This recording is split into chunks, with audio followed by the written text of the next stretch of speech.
All right, everyone. I think it's about time to begin. Pete, Michael, ready to go? Ready. Let's do it. So, welcome everyone to the Benchmark Wine Group Raid Your Cellar Tuscan Tasting Adventure. We are absolutely thrilled and excited to be here. This is brought to you by the Grand Reserve World MasterCard. Listen, if you don't know about this, you need to, because you're here, I assume, because you love wine. And this is the first credit card product where you actually get benefits and collect points, not only for spending on wine and wine related things, but more importantly, you get to redeem them for wine related things and experiences that you just can't get anywhere else. So definitely check out the Grand Reserve MasterCard. Obviously, I've got one. You're going to want one too. As a sommelier, I will tell you it is an indispensable element of my wallet. Well, that and my driver's license. We are in for a treat. So in addition to Grand Reserve and the Benchmark Wine Group hosting this, we have some amazing personalities here from the Journeyman Meat Company. We have got the incredible Pete Seghesio, who is going to have a lot to tell you about some of these beautiful products that you'll be tasting tonight. As well, this tasting is featuring the wines of Tenuta di Arceno. If you don't know Tenuta di Arceno, well, you've been sleeping under a rock, but by the end of our time together tonight, you're going to not just know them, but love them. And representing Jackson Family Wines, we have Master Sommelier, and yeah, that's a really big deal, and Certified Wine Educator, Michael Jordan, gentleman I've known for a very long time. Just so you're all aware about what those accolades mean, like 15 people in the history of people have ever got both MS and CWE. That's a really, really big deal. I'm pretty sure more people have walked on the moon than have done that, right, Michael? Well, I think we lost your sound for a moment, but I can tell you it's a pretty incredible accomplishment and accolade. So it's an honor, thrill, and a treat to have Michael here. He is just a wealth of knowledge, and we are extremely thrilled to have him.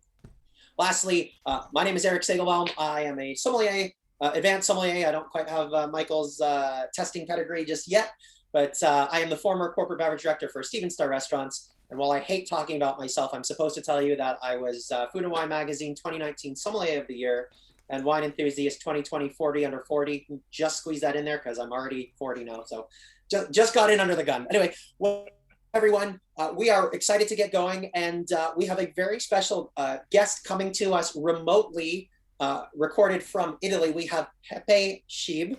He is the Tenuta di Arceno Global Brand Ambassador, and he's got a couple words for you.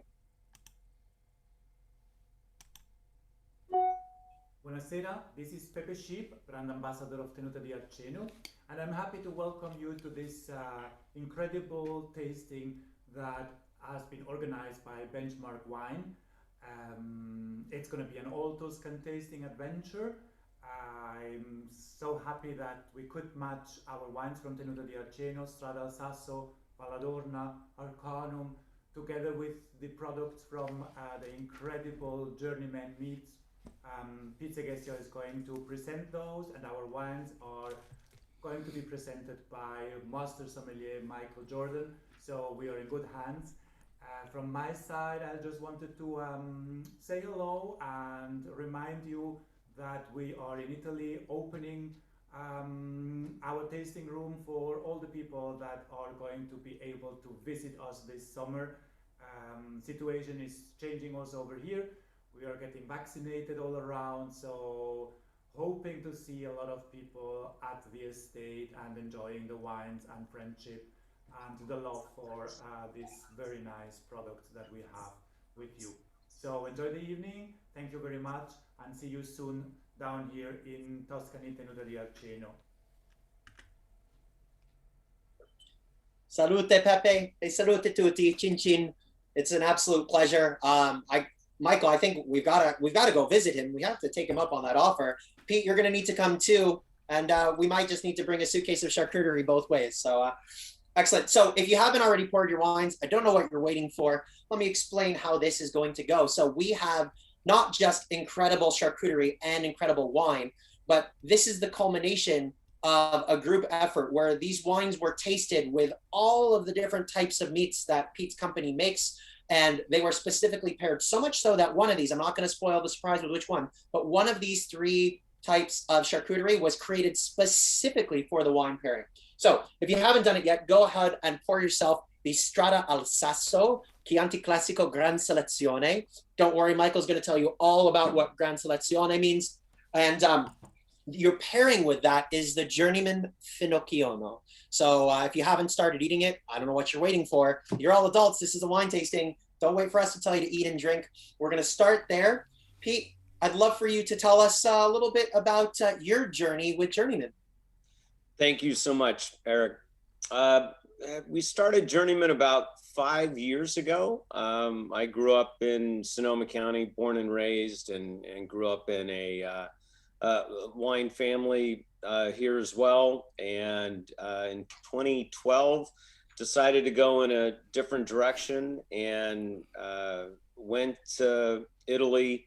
I think when someone really an Italian wants to decide what they're going to do with the rest of their life, and I was your age back then. I used to be in my 40s, in my early 40s, and you know, you felt like you were halfway through life, and it just seemed like my father had always wanted me to learn how to make prosciutto, and so I took the opportunity. I had a couple of years off, and I went to go work with Dario Cecchini, who's one of the great butchers of the world, and Dario makes you focus on making sure you utilize the whole animal and that you respect the recipes from your region, from your area. And everything in Dario's shop in Panzano, which is in the central part of Tuscany, is so much about representing the recipes that are traditional recipes from that area.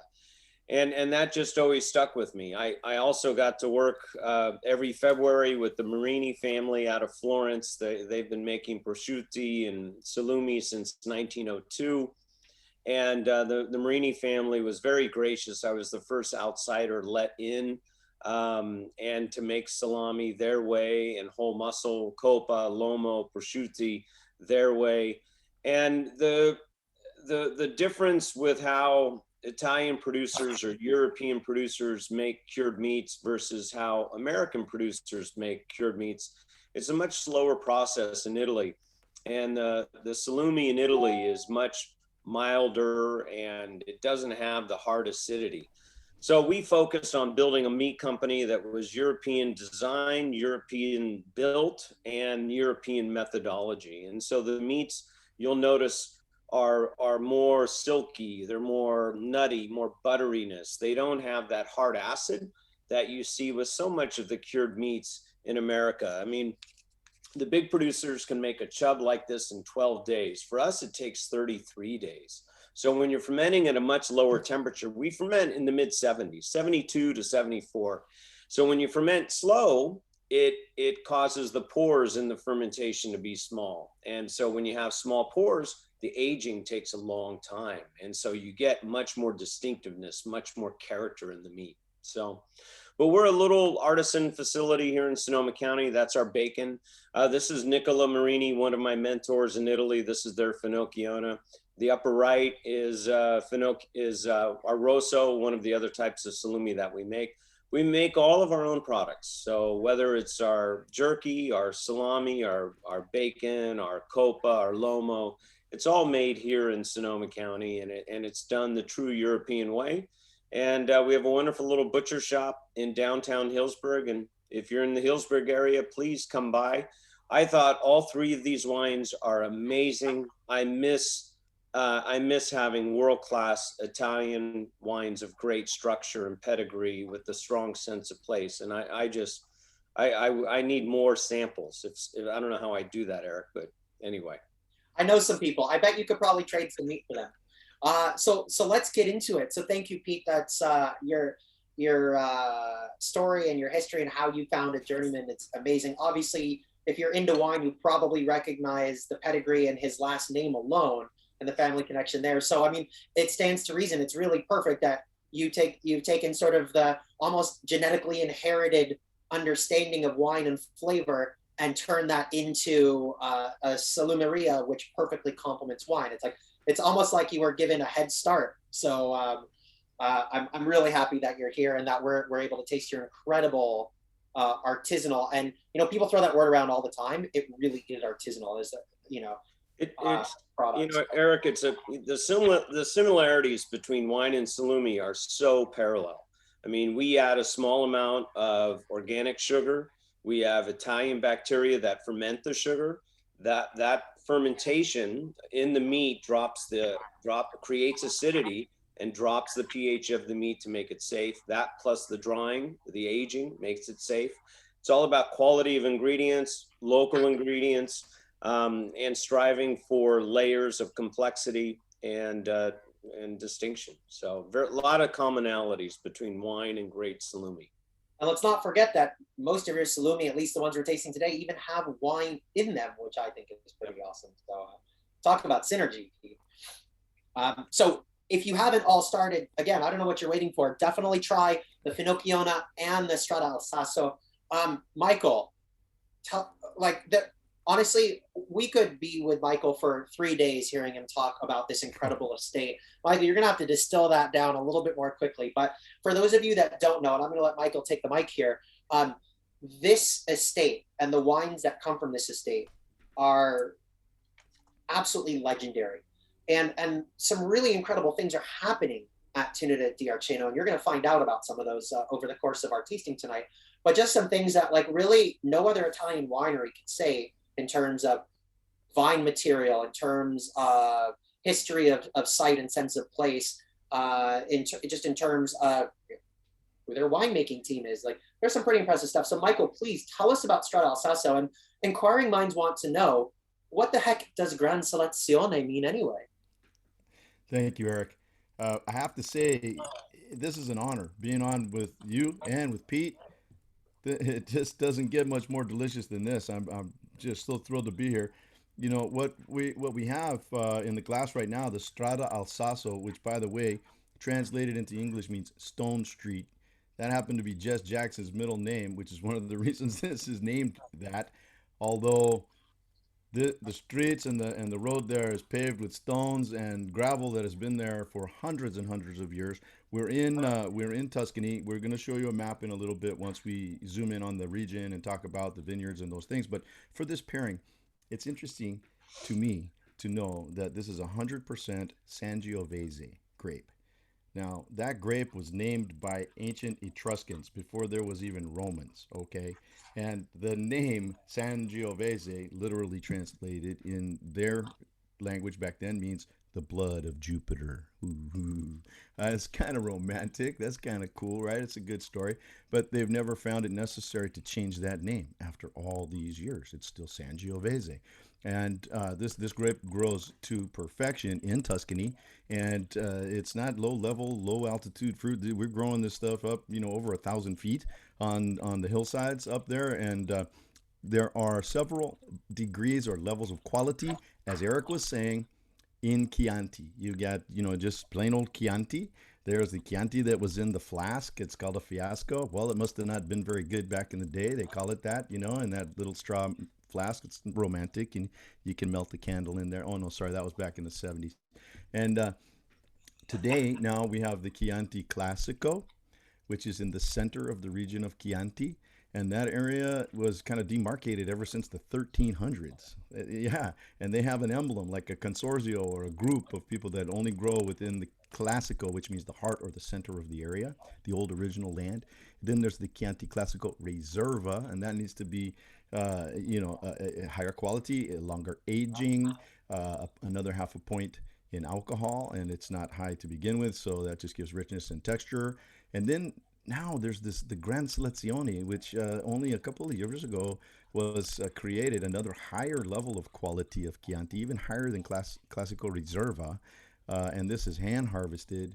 It can only be from one estate, and another half a point in alcohol and longer aging, and it's just everything that you would do to love and care for your wine. You have to do a little more to get this qualification of Gran Selezione, the Grand Selection.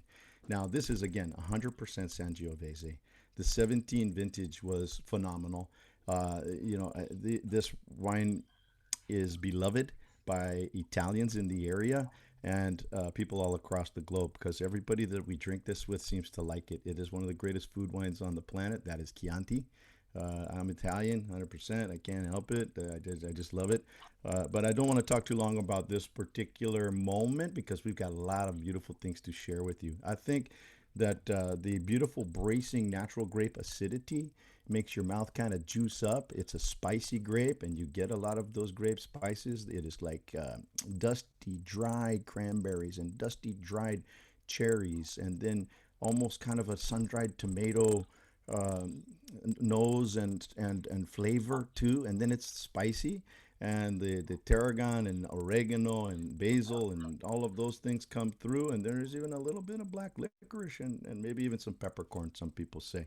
But I think that pairs perfectly with this amazing Finocchiona, because in all red Italian wines, for me, almost all of them, I get a little bit of fennel. In almost every one of those wines, it helps me know that's from Italy. It's kind of a marker. So perfect with this amazing sausage, salami. I'm with you, Michael. Whenever I am blinding an Italian wine, I can smell it, be like, this is Italy. Where it is in Italy, maybe that's a little bit harder, but I'm with you, it's that fennel. So like and I think like Chianti and Finocchiona is like pretty classic. I want to touch on two things that you mentioned. First, I think it's worth all of you knowing that there are basically two kinds of Chianti. There are the Chianti that the Italians drink, and then the Chianti that the Italians export. And that doesn't mean that everything that's exported is not the Chianti that the Italians drinks, or the vice versa. But there are a lot of Chianti producers that don't really have much of a domestic market. This is not one of them. It's a fight to get some of this out of Italy. And I think as you can taste it, you can understand there's good reason.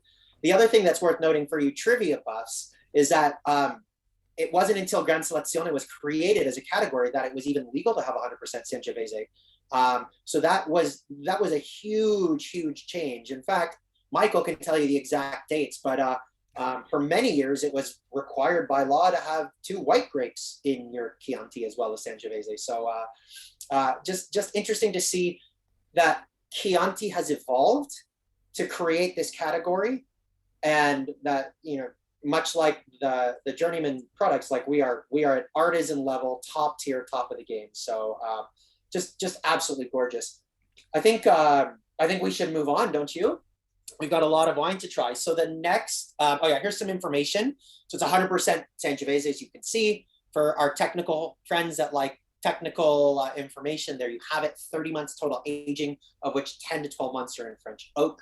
And as Michael talked about, higher alcohol levels, 14.5. That's part of the rules of Gran Selezione. It has to be higher alcohol. But what I think is really important here is you should never judge a bottle by its percentage. This wine wears the alcohol really well. It is not hot. That is so very important. As Eric's saying, I'm sorry to interrupt. He's absolutely right, because to me, balance is everything, and this wine is completely in balance. And many wines that are over 14% alcohol can be completely imbalanced because everything is bigger fruit, bigger tannin, bigger everything. As long as it's seamlessly in balance, which this seems to be. I wanted to also say that here's a photograph of the Sangiovese grape. It's known for the ears, that grow out on the sides, on the top, and then clustered kind of down the middle. They get this amazing kind of bluish color when they're really getting perfectly ripe, and known for that. But we do need to move on. Here is the area where that specific grape is growing in the vineyard called La Porta, which is the doorway or the entrance to this property, and the little village that is there.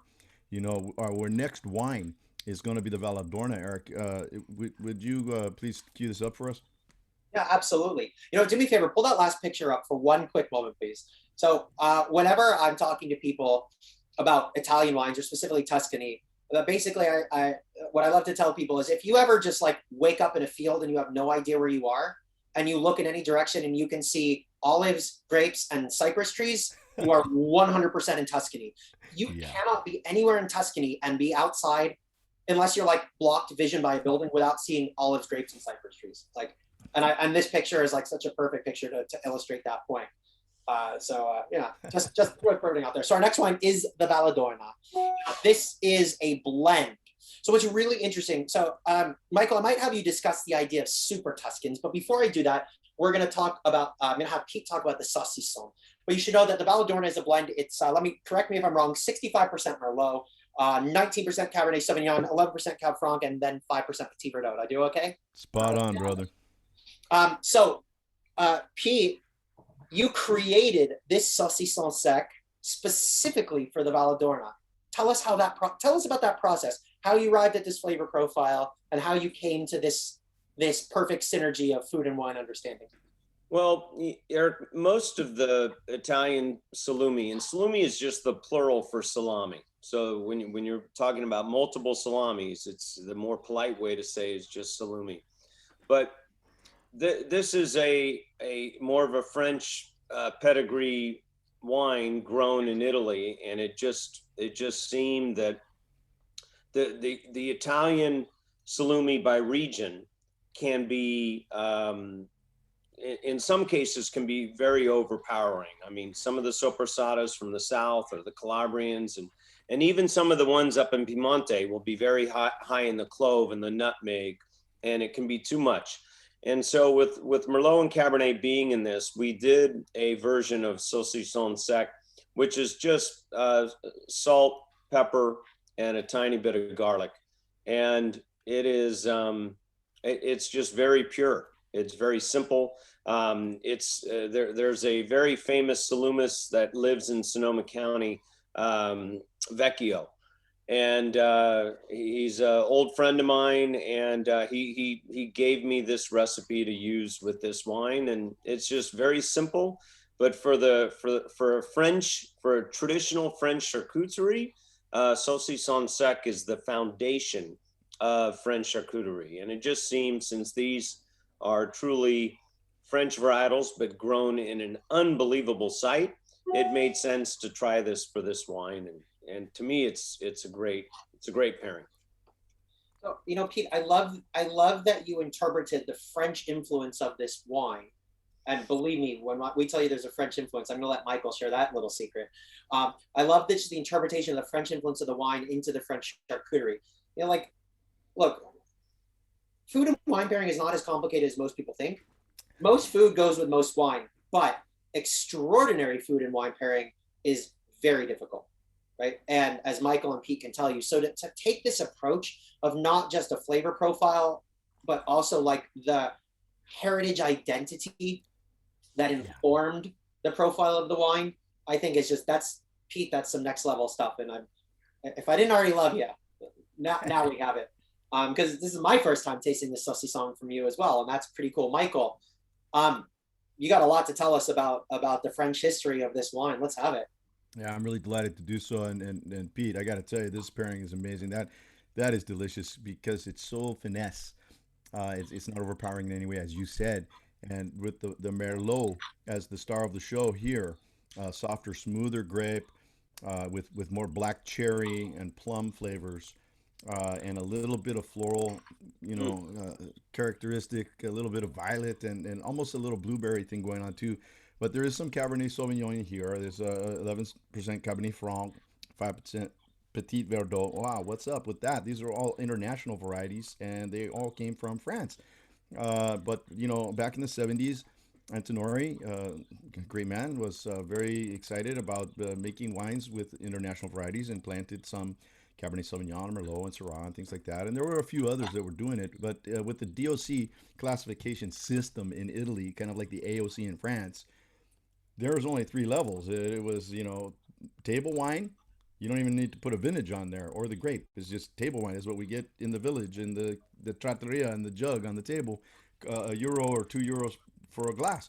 And then there was a DOC, which is a definite area of production that's demarcated and controlled, and they tell you what grape you can grow and those kinds of things. And then there was a DOCG because, hey, we're Italian, for a few extra bucks, we'll guarantee it for you. And, so it was a DOCG, Denominazione Origine Controllata Garantita, a guaranteed area of classified production, so that we're not out back filling it up with the hose. We guarantee what's in that bottle is what we are selling to you, right?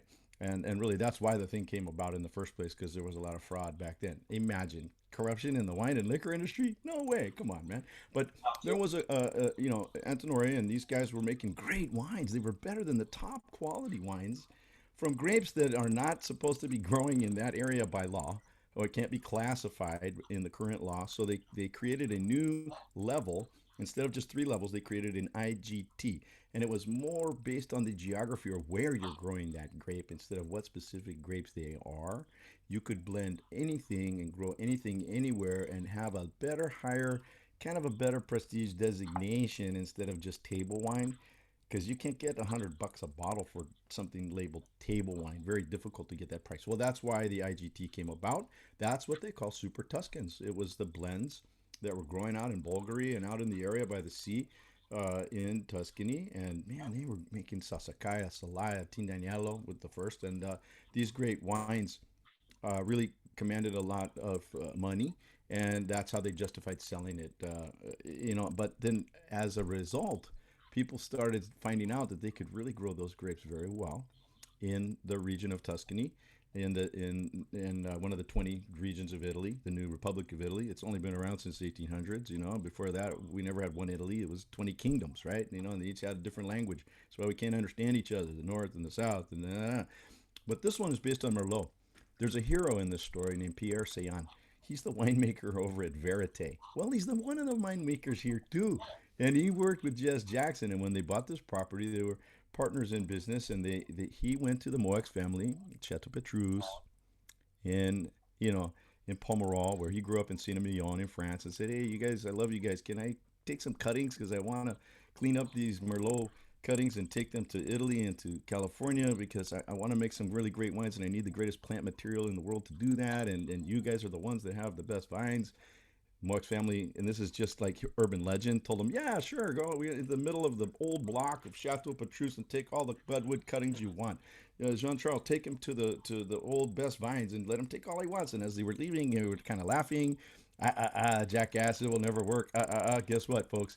It works. So now we've got Chateau Petrus clone of Merlot growing right there in Tenuta di Arceno, up in Belvedere and in other areas, and also in California where he makes Verite. Well, he's only made like 1,500 point bottlings of Verite, and I think the 100 point bottlings are coming soon to this winery. But way up there at the top is rocky. You are up so high on the mountain. We'll talk about that in a minute, but we need to get to our third wine. We sure do. Thank you very much. I mean, you touched on everything that is important about the heritage of what brought Valadorna into existence. So again, it's Michael, you should do this for a living. You're really good at it. All right, so our last wine is the Arcanum. And we have paired that with the Parmesan and Porcini. So Pete, tell us about this salami, and how it came to exist with the Arcanum. This is probably our best salami to go with higher tannic wines, bigger wines.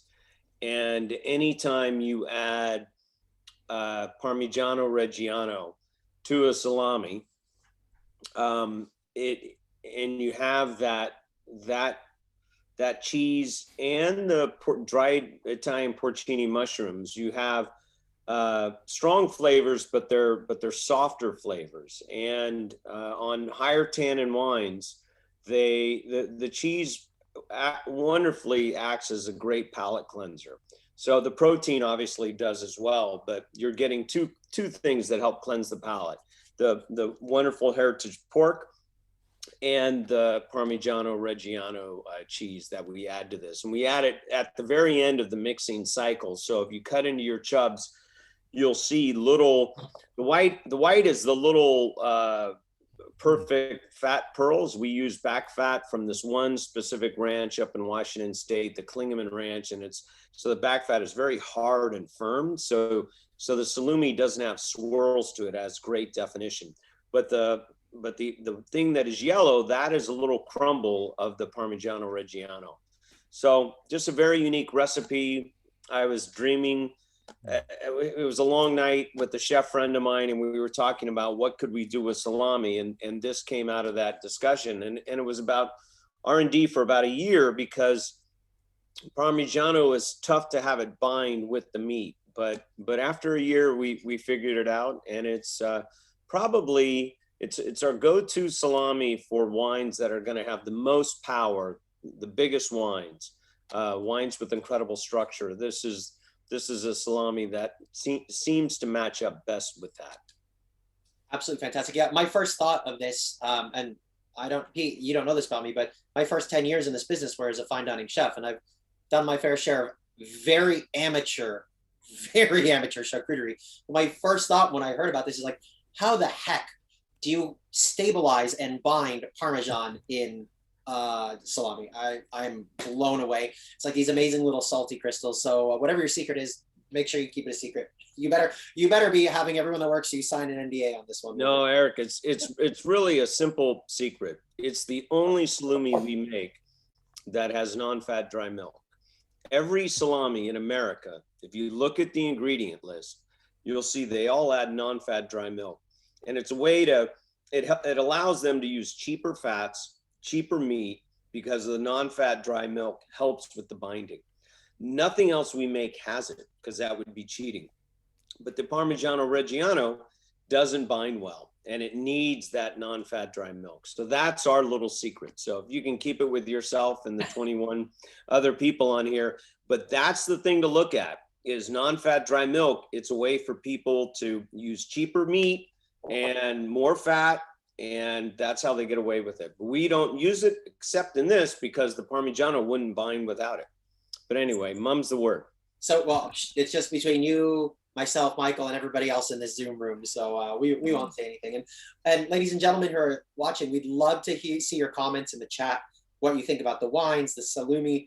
I know Pete's going to have to leave us very shortly because he's in such high demand that, he's being pushed and pulled in different directions, and the salumi waits for no one.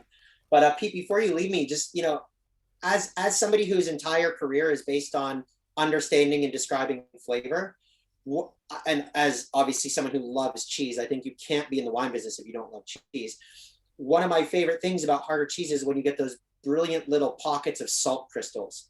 And what I love about this particular situation is that the Parmesan becomes the salt crystal pockets within the salami. And it's just like, it's one of those, like, it seems so obvious, yet why did nobody else think of that? So, well done, man. Well done. And about making a fuller bodied, more robustly flavored salami that can stand up to the Arcanum, because this is a pretty intense, pretty full body, pretty serious thing. So, like, yeah, don't quit your, Erik, it's thank you for the kind words.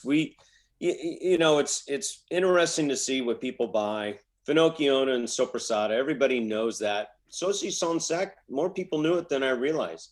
But Parmesan and Porcini is like number 3 for us. It's so popular, it's so versatile, and it works with the bigger wines. So we're very honored that the team chose it to go with Arcanum, because it's a tremendous wine. Tremendous. I think, Pete, that porcini is very much in vogue for a very good reason.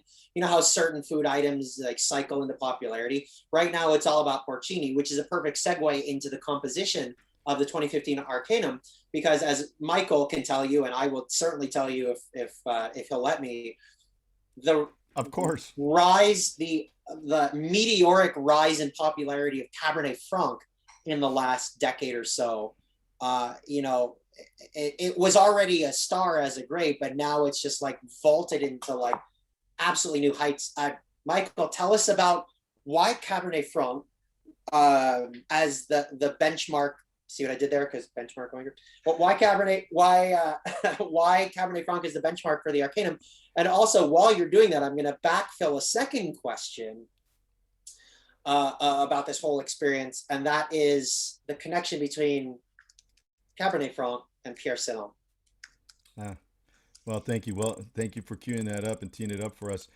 Before Pete has to go, I want to thank you, Pete. Number one, for making the great salumi for everybody and being in wine country and providing that for all the folks up in wine country in California, because we need you there. And your family been making great wines for so long, historical, so well respected. And I have to tell you, man, these are delicious. Well, you know that. You worked hard on them, creating them. But, man, the porcini in this salami is making the richness of the wine just coat your palate even more. And as Eric was saying, that little crunch or that little bite of the Parmesan, you're sneaky because you've made the finish or the aftertaste last even longer. And then you get a little surprise bite. You know, after you have eaten that, you get a little taste of it that prolongs the finish. And that's kind of what great winemakers try to do. Thank you, Pete. Oh, Michael, thank you for the kind words. Wonderful stories, and these wines are. I mean, the Merlot is better than the Merlot you can get in France. I mean, I hate to say that, but I mean, the stuff is unbelievable. Those wines are awesome. Anyway, Love you for great that, man. stories. Thank you all. Pete, Yeah. thank you. I'm not gonna lie. I want to like turn around like Lord of the Rings, my precious, and Oh, just stop it. all this. Yeah, yeah. Really, really well done. I can't wait to visit you in Healdsburg in the very near future. All Know right. that that's gonna happen. Save me a side of bacon, buddy. My email is pete@journeymanmeat.com. So if you got anybody's coming to town, let me know. Show you some aging rooms and some amazing meat.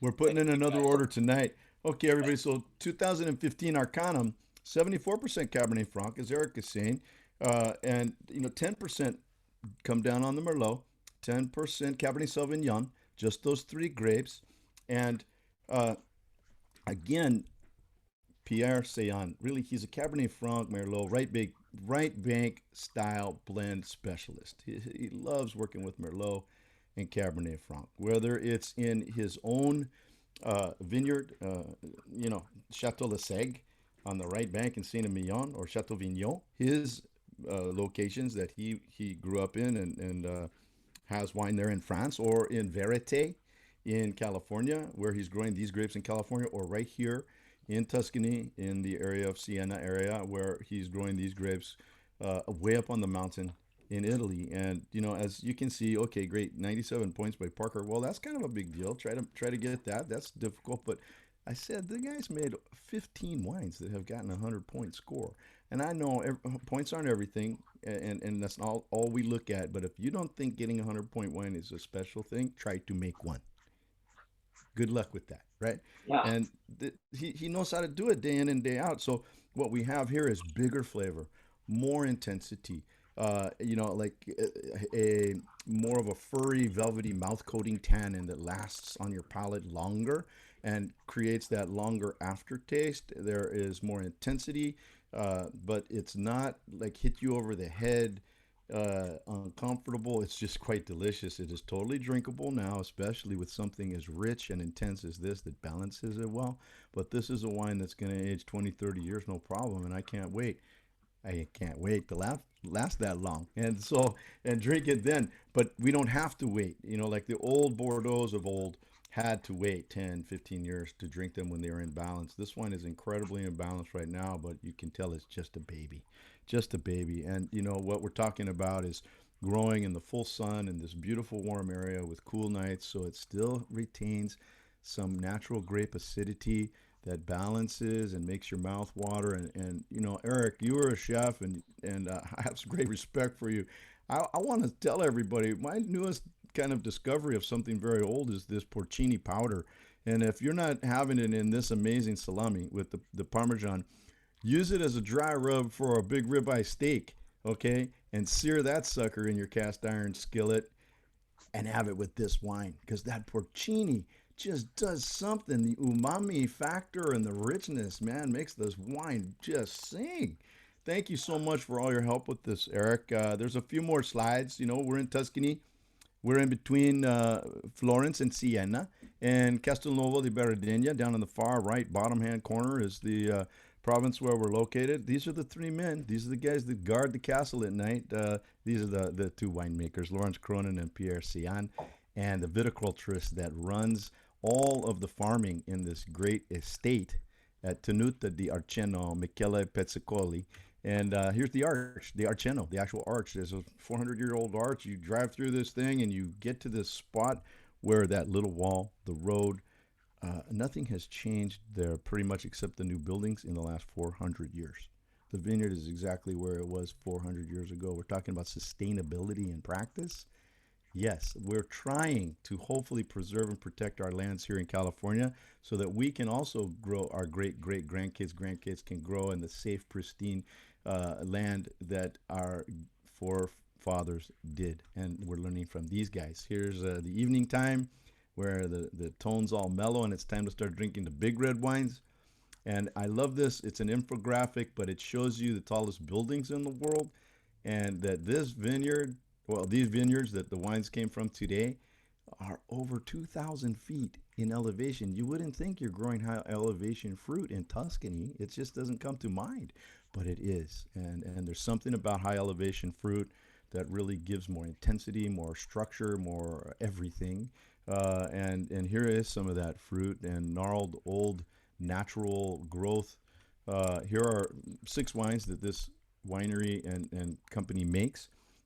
They make a couple different Chiantis. They make another Super Tuscan called Il Fauno. That's kind of a baby Arcanum, but Arcanum is the granddaddy. And you know, as Pete loves to make these great salami for us, we love making the wines. And Erik, everybody, I want to thank everybody it took to put this thing together. And I bid you adieu and farewell. And salud, and hand it back over to Erik. Salud. Michael, thank you. If I can have you for 2 more minutes, can I get you to back up to the Chianti Villages slide? And also, while he's backing through the slides, I want you to notice every vineyard picture has what? Grapes, cypress, olives. Oh, no. This one? No, the actual village slide. Okay, sorry everybody, we're gonna zoom through it very quickly. Other way. There we go. Nope, back up. Forward. The one that shows the different villages, Rada, Gaiole. Oh, the map. Yeah. Map, sorry. Yeah, Sure. I've lost my words. I know we only have 2 minutes left. So you mentioned it, but I just want to reinforce and re-emphasize. So the production is centered in Castelnuovo Beradegna in the bottom right. What's really important for you to all understand is that this is one of the most significant vineyard areas for top quality fruit in all of the center mass of Chianti Classico. And the fact that they are able to produce the Arcanum and the Valadorna from this vineyard area that should be Chianti, if you want to be technical, is just a sign that they know what they're doing, because this is such a highly prized spot. My very first question years and years and years ago when I was talking to Pierre about this was, okay, you've got one of the most important sites for Sangiovese in the world, and you're also growing Cab Franc, and you're also growing Merlot and whatnot. So if in like 30 seconds, Michael, do you want to touch on that at all? Like how just the vision of being able to identify the sub-parcels within this prime Sangiovese vineyard to make this epic Cab Franc and Merlot? That's a great question, and I appreciate it very much. We have to go back and honor the spirit and the intelligence and the vision of Jess Jackson, the man that started Kendall Jackson, who bought this land with his wife Barbara Benke, and looked at this and said, you know, I bet we could plant some international varietals here and grow an intensely amazing wine. And they talked to Pierre, and they all agreed, and they found the right dirt for it, because you know, as you well know, it matters where you grow the grape. Different grapes don't all grow in different kind of places. They have to specialize their place, the right soil type, the right kind of water, the right temperature, the right sun, the right aspect. Are you facing the right direction on the planet? All those things have to line up so perfectly to make high quality wines like these. And they had the vision to take that chance. And believe me, like you said, why are you doing that? You've got the best. Some people look at you and call you a jackass because you think, you know, you're going to try something and experiment and take a risk. But, you know, Jess always said, if I make a mistake, I'll be the first one to admit it, but let's try it. Well, I'm glad it worked out, because we get to all be here drinking delicious wine today. So thank you for asking that, Erik. And thank you for doing all this for us and working together with this big team. And I appreciate all of you as well. Salud. Thank you, Michael. Salute tutti. Alas, good friends, we're going to have to close out on that. I just want to thank our partners. Michael, thank you for your time. I know you got to scram too. So thank you to Jackson Family Wines and Tenuta di Arceno for providing us with such deliciousness. Of course, to Pete Seghesio and Journeyman Meat Company for these incredible, incredible pairings. Of course, Benchmark Wine Group, our host for the evening. And don't forget about the Grand Reserves card. I wanted to show you the 2 most important tools of a sommelier. Here they are right here, my Grand Reserve World MasterCard and this wine key. So thank you, everyone. I hope you enjoyed. You can purchase more of the Journeyman meat from their website. You can certainly purchase the entire lineup. I'm pretty sure Benchmark has a lot of the Tenuta di Arceno wines in inventory. You can also find them through the Jackson family direct-to-consumer site. So know that this won't be the end, but merely the beginning of your exploration of these wines and these Salumi. Michael, thank you for your time. Thank you to our hosts, sponsors, and partners for making this happen. Wishing you all a wonderful, tasty, delicious, relaxing, and enjoyable night. And we can't wait to see you all again. Salute.